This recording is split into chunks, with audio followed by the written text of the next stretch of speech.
Okay, the question today is, what do I do to train? And how do I keep myself in the game? How do I keep my head in the game? How do I keep myself prepared to defend myself? That question has a couple of different answers to it here. A couple of different things I do, so let's get started. Okay, the first thing I do is I actually train with my firearm.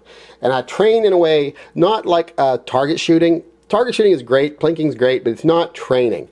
I train with this gun in the way I'm going to use it in a self-defense situation. That means drawing the gun and maybe not being able to get a full arm extension, maybe not being able to get that perfect shot placement. So just pulling it, bringing the gun in close to your body in a proper position and being able to fire off that first shot. Shot placement is great, and people will tell you learn all the proper grips, learn the proper techniques, learn the proper stances, but those don't do you a lot of good in a fight if you haven't learned the basics of just draw the gun and shoot it. Because like I say, shot placement is great, but if you don't get off your first shot, you've got no placement at all. A poor first shot that hits the target is better than no shot at all. So I practice with this gun in the way that I'm going to actually use it. So that's number one thing I do. And another thing is I use it all the time. Every time I go to the range, I shoot this gun. It's my everyday carry, so I shoot it every time I go to the range. If it's just 5 or 6 shots, or 6 shots or 12 shots, 2 cylinders, 1 cylinder, I fire it. Keeps me used to how it feels, keeps me used to the trigger, keeps me used to the gun, keeps me used to how it points. Sometimes I take it to the range and train exclusively with it, but if I go even to shoot a new gun that I just bought, I still take this one and I at least fire 6 to 12 rounds through it. So I use it a lot, get myself used to it. Number two thing I do is I try to keep myself in reasonable physical condition. I mean, I'm not a little guy and I fight my weight. I'm 6'1", I weigh about 220 to 230 pounds depending on what day of the week it is or what I've eaten. So, I really have to fight my weight.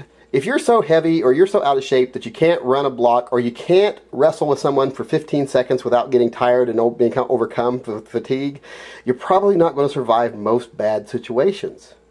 Other than just a pull and shoot self-defense. But that's such a small part of defending yourself.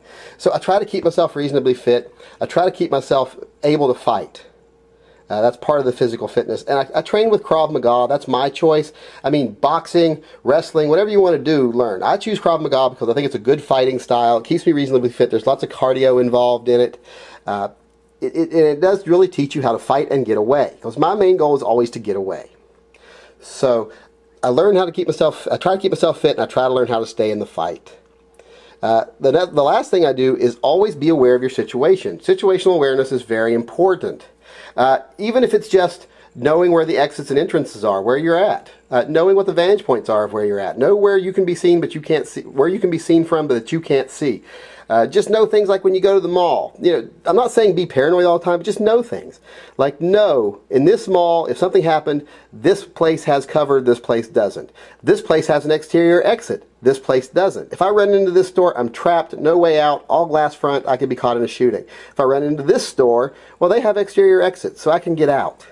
Just know things like that. Know if you go to a place that you're not familiar with, look at the exits, look at the entrances, look at the windows. Know where could danger come from and where can I go. Because my goal, if I get into a bad situation, is not to know how to fight my way out, it's to know how to get away without having to fight. I will defend someone if I have to. If I have to defend someone else's life, especially a family member, I will. But if it's just to me and the bad guy, I'm getting away. So those are the things I do. I practice with my weapon. I practice in the way I'm going to use it. I practice with it often. I try to stay reasonably fit, and I try to learn how to fight. I try to learn how to defend myself, and I stay aware of the things that are around me.